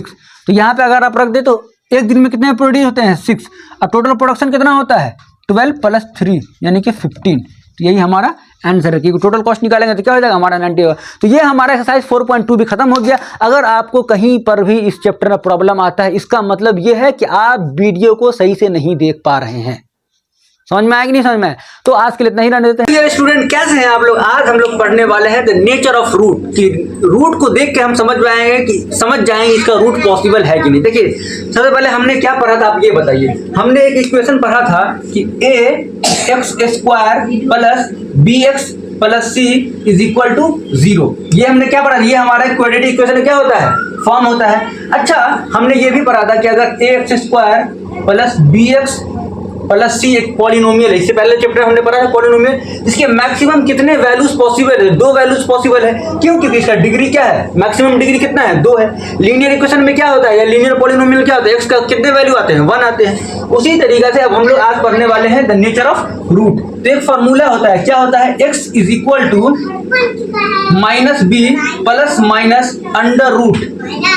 b² - 4ac/2a। ये फॉर्मूला होता है क्वाड्रेटिक इक्वेशन का। क्या मैं लिख देता हूं, क्वाड्रेटिक इक्वेशन का फॉर्मूला होता है क्वाड्रेटिक इक्वेशन। ये फॉर्मूला होता है कि नहीं, यहां तक में कोई दिक्कत है नहीं। तो यहां से हमें अब पता करना होगा नेचर ऑफ रूट क्या होते हैं, कि कौन किसका वैल्यू निकलेगा। जैसे फॉर एग्जांपल ये जो b² - 4ac है ना, अगर इसके अच्छा इसे हम कहते क्या, एक बार मैं फिर से लिख दे रहा हूं। ये जो b² - 4ac है ना, b² - 4ac जो है, इसे हम लोग डिस्क्रिमिनेंट कहते हैं। क्या बोलते हैं, डिस्क्रिमिनेंट। इसे हम लोग डिस्क्रिमिनेंट कहते हैं और इसे हम लोग डी से डिनोट करते हैं। तो इसी से हम लोग पता कर सकते हैं कि किसका रूट, नेचर ऑफ रूट क्या होगा, यानी रूट रियल होंगे या कितने रूट पॉसिबल हैं, क्या वो इमेजिनरी होंगे कि रियल होंगे कि इक्वल होंगे, वो सब अभी हम लोग पता कर सकते हैं। देखिए सबसे पहले अगर इसका वैल्यू, जैसे जो b² - 4ac का वैल्यू है ना, d > 0 आ जाए, यानी कोई भी पॉजिटिव वैल्यू आ जाए b² - 4ac रखने पे, अगर d का वैल्यू पॉजिटिव आ जाए तो हमारे रूट क्या होंगे, नेचर ऑफ रूट जो होगा इसका, देखिए नेचर ऑफ रूट। तो नेचर ऑफ रूट्स क्या हो जाएंगे इसके, d > 0। जैसे फॉर एग्जांपल कोई पॉजिटिव वैल्यू आ जाए, 4 आ जाए, 6 आ जाए, 16 आ जाए, 19 आ जाए, जब भी d का वैल्यू पॉजिटिव हो तो d जब 0 होगा तो इसके क्या होंगे, रियल रूट होंगे, यानी रियल रूट होंगे एंड अनइक्वल होंगे, यानी कि 2 रियल रूट होंगे बट क्या होंगे, दोनों डिफरेंट होंगे, अनइक्वल रूट होंगे। समझ में आया कि नहीं समझ में आया? जैसे ये सब क्या है, रियल नंबर है। जैसे फॉर एग्जांपल लिखा हुआ है √4, ये भी क्या है, रियल नंबर है कि नहीं, लेकिन अंदर में अगर √6 हो गया तो ये हमारा क्या है, रियल नंबर नहीं है, ये कॉम्प्लेक्स नंबर है। और पूरे क्लास 10th में हमें केवल रियल नंबर के बारे में पढ़ना है, कॉम्प्लेक्स नंबर के बारे में हमें 11th में पढ़ना है। तो इससे हम लोग डिसाइड कर सकते हैं कि ये हमारा क्या हो जाएगा, निगेटिव हो जाएगा। क्यों? क्योंकि ये <0 हो गया। जो वैल्यू अगर निगेटिव में, इसका मतलब क्या है, वो <0 है। अगर कोई वैल्यू पॉजिटिव में है तो वो <0 है। तो अगर d का वैल्यू <0 आ जाए तो उसका रूट क्या होंगे, रियल होंगे और अनइक्वल रूट होंगे। उसी तरीके से अगर d का वैल्यू जिस दिन = 0 आ गया, जैसे फॉर एग्जांपल हमने यहाँ पे कुछ भी रखा, यहाँ पे हमने 4 का स्क्वायर कर दिया, यहाँ पे ऐसा वैल्यू रख दिया जो दोनों क्या कर दिया, 0 कर दिया। तो अगर b² - 4ac का वैल्यू 0 हो गया तो उस केस में हमारे रूट तो क्या होंगे, रियल ही होंगे, लेकिन इक्वल रूट होंगे। दोनों रूट्स क्या होंगे, इक्वल होंगे। यहाँ पे इक्वल रूट्स होंगे। समझ में आया कि नहीं समझ में आया? लेकिन अगर हमारा d का वैल्यू <0 हो गया, यानी कि d का जो वैल्यू है वो निगेटिव में आ गया। <0 का मतलब क्या था, निगेटिव वाले नंबर, जैसे -7 -8, तो रूट के अंदर अगर -6 या -7 आ जाते हैं तो वो तो हमारा रियल नंबर है ही नहीं, तो वो हमारा क्या है, वो हमारा कॉम्प्लेक्स नंबर है। कॉम्प्लेक्स नंबर हमें 10th में पढ़ना नहीं है। तो इस केस में इसका कोई भी रूल, कोई भी रियल रूट, कोई भी इसका रूट पॉसिबल नहीं है। इसका रूट्स जो है वो पॉसिबल नहीं है, इसे हम लोग नहीं फाइंड कर सकते। तो ये 3 फॉर्मूला है, इसी के बेसिस पे इस पूरे एक्सरसाइज में यानी एक्सरसाइज 4.3 के जितने भी क्वेश्चन है वो इन तीनों फॉर्मूले पे ही बेस्ड है। चलिए अब हम लोग क्वेश्चन को धीरे धीरे करके देखते हैं। एक बार आप फिर समझ लीजिए, जो हमारा क्वाड्रेटिक इक्वेशन का स्टैंडर्ड फॉर्म होता है ax² plus bx plus c is equal to 0, उसी तरीके से जब इसमें हम लोग x का वैल्यू निकालते हैं तो हमें 2 वैल्यू मिलता है, क्या -b plus minus under root b² minus 4ac/2a हो जाता है। उसी तरीके से अगर d, अच्छा इसी को हम लोग क्या बोलते हैं, b² माइनस 4, इसे हम लोग डिस्क्रिमिनेंट कहते हैं। अगर d का वैल्यू ग्रेटर देन 0 हो तो इसके रूट्स क्या होंगे, यानी कि x के कितने वैल्यू होंगे, वो होंगे रियल वैल्यू होंगे और दोनों अनइक्वल होंगे, यानी दोनों इक्वल नहीं होगा। अगर d इज इक्वल टू 0 हो गया तो उसके वैल्यू क्या होंगे, रियल रूट्स होंगे और इक्वल रूट होंगे, यानी रियल भी होंगे और इक्वल होंगे, दोनों वैल्यू बराबर हो जाएंगे। लेकिन d का वैल्यू निगेटिव में आ गया, यानी कि 0 से कम हो गया, उसके रूट पॉसिबल नहीं है, पॉसिबल नहीं है, ये आप जानिए। अब इसी के बेसिस पे हम लोग एक्सरसाइज 4.3 को देखने वाले हैं। ये क्या बोल रहा है, find the nature of the roots of the following quadratic equations if the real roots exist. हमें पता करना है कि क्या इसके रियल रूट एग्जिस्ट करते कि नहीं करते। कैसे करेंगे, बस सबसे पहले आप क्वाड्रेटिक इक्वेशन वाला फॉर्मूला लिखिए, क्या कि ax² plus bx plus c is equal to 0 है। यहां से आप कंपेयर करके a का वैल्यू निकालिए, a बराबर क्या हो जाएंगे 2, b बराबर क्या हो जाएगा -3 एंड c बराबर क्या हो जाएगा 5। यहां तक आपने काम कर लिया होगा। उसके बाद क्या करना है, आप d निकालिए। तो d बराबर क्या होता है, b² माइनस 4ac। तो b का वैल्यू क्या है -3, तो -3 का स्क्वायर माइनस 4, a का वैल्यू क्या है 2 इंटू c का वैल्यू क्या है 5, है कि नहीं है। उसी तरीके से ये क्या हो जाएगा 9 माइनस 4 टू द 8 5 द 40, ये क्या आ गया -31।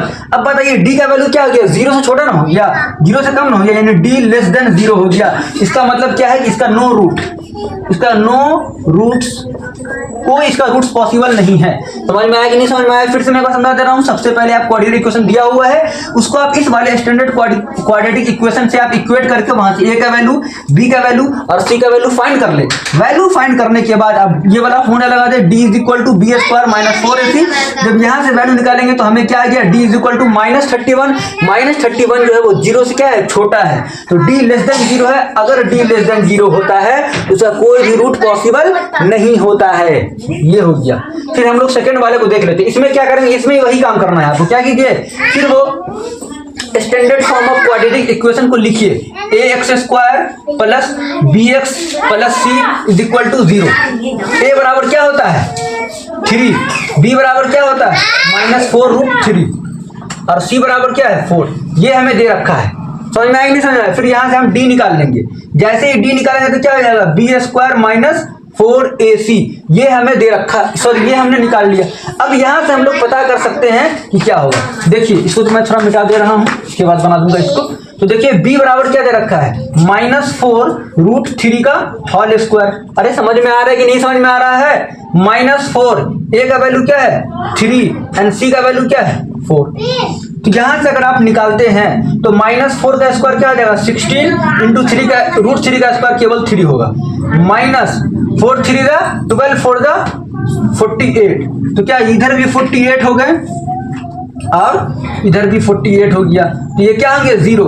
जब भी d इज इक्वल टू 0 हो जाए, जब भी d इज इक्वल टू 0 हो जाए तो उसके क्या रूट होंगे, उसके रूट होंगे रियल रूट होंगे, real roots and equal roots होंगे, यानी दोनों का वैल्यू सेम ही होगा। तो कैसे निकाल सकते हैं, इसका फॉर्मूला होता है x इज इक्वल टू, या तो आप -b/a कर दें, b/2a, या वो वाले फॉर्मूला से निकाल ले। चलिए मैं निकाल के दिखा देता हूं उस वाले फॉर्मूले से ही। तो हमने d का वैल्यू क्या, ये फॉर्मूला देखिए, एक बार मैं फॉर्मूला यहाँ पे लिख दे रहा हूँ ताकि आपको आसानी हो। फॉर्मूला हमने क्या लिखा था, x is equal to plus -b plus minus under root b² minus 4ac upon में 2a। तो -b का वैल्यू क्या है माइनस प्लस 4√3 हो जाएगा, क्योंकि ये पूरा टर्म्स क्या हो गया 0। अरे b² माइनस 4ac का वैल्यू तो 0 आया, जिसे हम लोग d कहते हैं। तो ये क्या हो जाएंगे 0 अपॉन में 2। a का वैल्यू क्या है बताइए, a का वैल्यू क्या है 3 है, तो हमने 3 लिख दिया। तो ये क्या आ गया हमारे पास 4√3 अपॉन में 6। अगर चाहे तो काट दे, 2 3 दा 6 एंड 2 3 दा सॉरी 2 2 दा 4 एंड 2 3 दा 6। तो ये हमारा हो जाएगा 2 √3/3। इसे चाहे तो और भी छोटा कर सकते हैं कि ये जो 3 को चाहे 2 और लिख सकते हैं, लेकिन ये हमारे 2 रूट्स होंगे। लिख सकते हैं क्यों? क्योंकि दोनों रूट्स क्या होंगे? इक्वल होंगे। क्यों? क्योंकि d = 0 है। तो आपने शायद इस क्वेश्चन को समझ लिया होगा।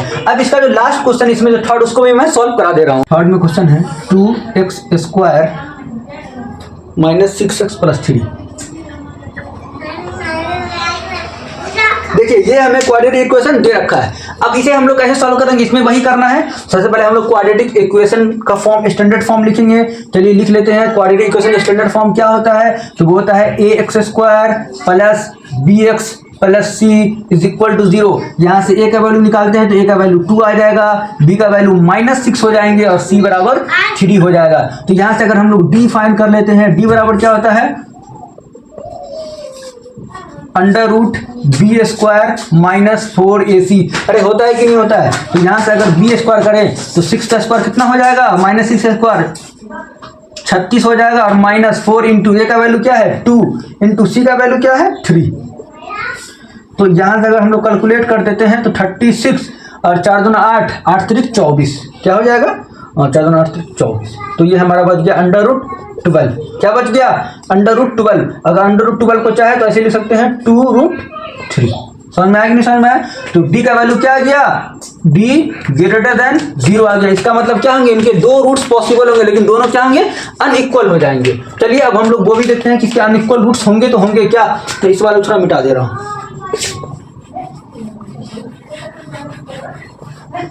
देखिए यहां से आप निकाल लीजिए। तो x बराबर क्या होता है? -b ±√b² - 4ac अपॉन में 2a। ये होता है कि नहीं होता है? बिल्कुल। तो -b का वैल्यू क्या है? -6 और माइनस क्या हो जाएगा? +6 ± अंडर रूट क्या है? 12 अपॉन में 2। a का वैल्यू क्या है? 2। ये हो गया। एक बार क्या कीजिए, +12 प्लस √12 लीजिए, वो माइनस लीजिए। तो 6 प्लस क्या 12 को हम लोग क्या ले सकते हैं? 2√3 अपॉन में 4। एक ये हो गया। एक क्या हो जाएगा? 6 माइनस 2√3 अपॉन में 4। तो यहाँ से अगर आप चाहें तो कॉमन ले सकते हैं। 2 अगर कॉमन ले लीजिएगा तो ये बचेगा 3 प्लस √3 अपॉन में 4 रहेगा, इसे एक कट जाएगा। उसी तरीके से अगर यहाँ चाहे 2 कॉमन ले लें तो ये जगह 3 माइनस √3 अपॉन में 4, इसे काट दीजिए 2 टाइम्स में। तो जो हमारा फाइनल आंसर बन के आएगा वो क्या आएगा? 3 प्लस √3 अपॉन में 2 हो जाएगा। एक हो जाएगा 3 माइनस √3 अपॉन में 2। देखिए दोनों के रूट्स अलग अलग आए कि नहीं आए? क्यों? क्योंकि ये क्या थे? रियल थे और अनइक्वल रूट्स थे। तो ये हमारा एक्सरसाइज 4.3 का क्वेश्चन नंबर 1 है। अब इसके बाद हम लोग क्वेश्चन नंबर 2 को बनाएंगे। देखिए तो चलिए एक्सरसाइज 4.3 क्वेश्चन नंबर 2 को देखते क्या है। Find the values of k for the following quadratic equations so that they have 2 equal roots. देखिए ये जो पॉइंट है ना, दे हैव 2 इक्वल रूट, यही हमें क्लियर कर दिया कि d इज इक्वल टू क्या होंगे? 0। यानी d का वैल्यू क्या होगा? 0 के बराबर होगा। तो हम लोग क्या लिख देते हैं कि b² माइनस, एक मिनट, कि 2 इक्वल्स रूट कब होंगे? 2 इक्वल रूट्स कब होते हैं? जब b² माइनस 4ac का वैल्यू क्या हो? इज इक्वल टू 0 हो। तो यहाँ से अगर आप चाहें तो a का वैल्यू निकाल लीजिए। तो a बराबर यहाँ से क्या हो जाएगा? 2। b बराबर क्या हो जाएगा? k। 3 बराबर c बराबर क्या हो जाएगा? 3। समझ में आया कि नहीं समझ में आया? तो यहाँ पे आप इसको वैल्यू को पुट कर दे। k का स्क्वायर हो जाएगा -4, a का वैल्यू क्या है? 2, c का वैल्यू क्या है? 3 इज इक्वल टू 0। तो k² माइनस 3 2 जा 6, 6 4 जा 24 इज इक्वल टू 0। तो k² इधर जाएगा तो क्या हो जाएगा? +24। तो k √24। समझ में आया कि नहीं समझ में आया? तो इसे हम लोग अगर इसका फैक्टर कर देते हैं 24 का, तो 24 का अगर आप फैक्टर करेंगे 2 से देंगे तो 12 हो जाएगा, 2 से देंगे तो 6 हो जाएगा, 2 से देंगे तो 3, यानी कि 2√6 हो जाएंगे। तो k बराबर क्या आ गया? 2√6। ये हमारा वैल्यू हो गया k का। तो हमें इसमें k का वैल्यू ही फाइंड करना था, तो हमने निकाल लिया k का वैल्यू। उसी तरीके से इस वाले इक्वेशन में भी देखिए, लेकिन सबसे पहले इसे क्या करना पड़ेगा? स्टैंडर्ड फॉर्म में लिखना पड़ेगा, x² plus bx plus c के फॉर्म में। तो इसको मल्टीप्लाई करेंगे kx² minus 2kx plus 6 is equal to 0। अब यहाँ से क्या कीजिए, आप ए का वैल्यू निकाल लीजिए। तो ए बराबर क्या होता है, कोएफिशिएंट ऑफ एक्स स्क्वायर यानी के। बी बराबर क्या हो जाएगा, -2k, और सी बराबर हो जाएगा 6। तो अब यहाँ से क्या कीजिए, दोनों के रूट्स क्या है, इक्वल है। जब इक्वल रूट रहता है तो डी का वैल्यू क्या होता है, 0, यानी कि बी स्क्वायर -4ac का जो वैल्यू होगा वो किसके इक्वल हो जाएंगे, 0 के इक्वल हो जाएंगे। तो बस रख दीजिए यहाँ पे। v का वैल्यू क्या है, -2k का होल स्क्वायर -4, a का वैल्यू क्या है k, एंड c का वैल्यू क्या है 6 इज इक्वल टू क्या हो जाएंगे, 0 हो जाएंगे। उसी तरीके से जब इसे हम कैलकुलेट कर लेंगे तो 4k स्क्वायर माइनस 4 चौके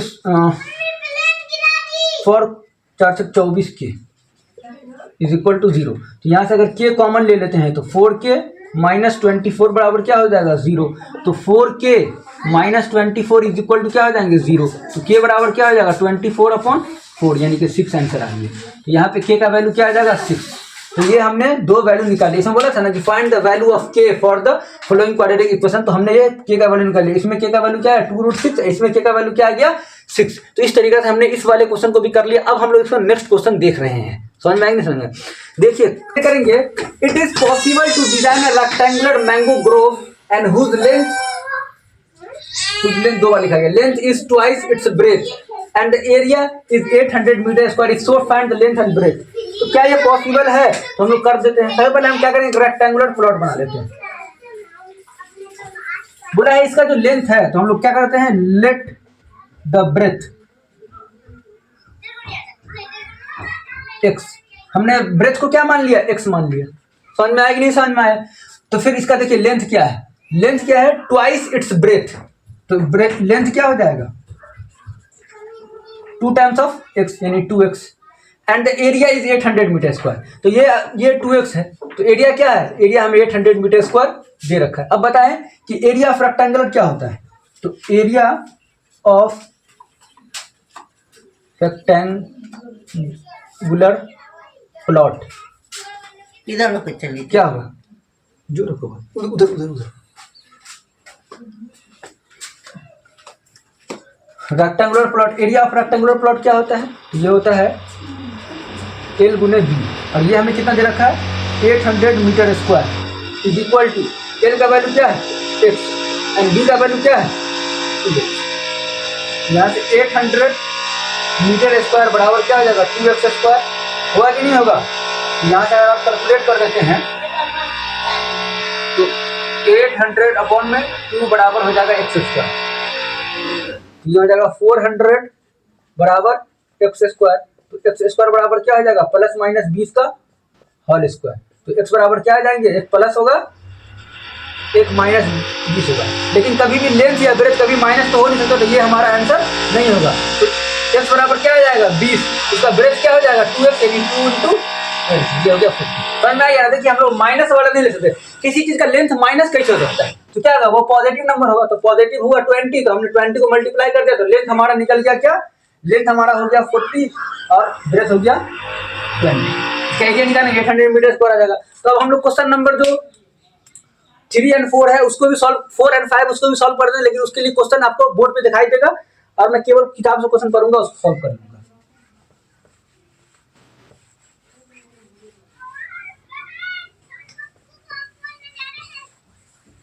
उसको मैं एक बार पढ़ दे रहा हूं। Is the following situation possible, if so determine their present age, the sum of the ages of 2 friends.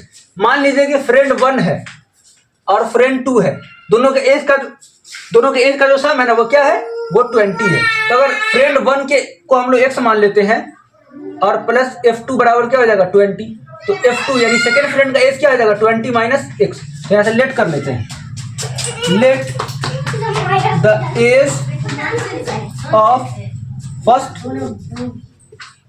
Friend क्या हो जाएगा x, तो सेकेंड फ्रेंड का एज क्या हो जाएगा 20 माइनस x। यहां तक कोई दिक्कत है नहीं। उसके बाद क्या बोल रखा है, 4 years ago 4 years ago 4 साल पहले क्या हो जाएगा उसका एज। तो अभी जो प्रेजेंट है जो उसमें से क्या कर देंगे, माइनस कर देंगे, तो x माइनस 4। तो ये फर्स्ट फ्रेंड का एज हो गया। सेकेंड फ्रेंड का एज क्या हो जाएगा 20 माइनस एक्स, इसमें भी 4 ईयर्स बिफोर है यानी एगो यानी पहले, तो 4 माइनस कर देंगे तो यह क्या आ जाएगा 16 माइनस एक्स। तो ये हमने निकाल लिया। अब बोल रहा है क्या, दोनों का प्रोडक्ट जो है वो 48 है, दोनों का प्रोडक्ट जो है वो 48 है। तो प्रोडक्ट कर दिए अकॉर्डिंग टू क्वेश्चन। प्रोडक्ट क्या हो जाएगा x माइनस 4 इंटू में 16 minus x is equal to 48। यहां तक आपको समझ में आ गया होगा। अब हम लोग क्या करेंगे, बस कैलकुलेट कर दीजिए। 16x minus x square minus 64 plus 4x is equal to 48। यहाँ तक कोई प्रॉब्लम है नहीं। तो यहाँ से अगर आप ध्यान दें तो minus x square plus 12x minus 64 minus 48 बराबर क्या हो जाएगा 0।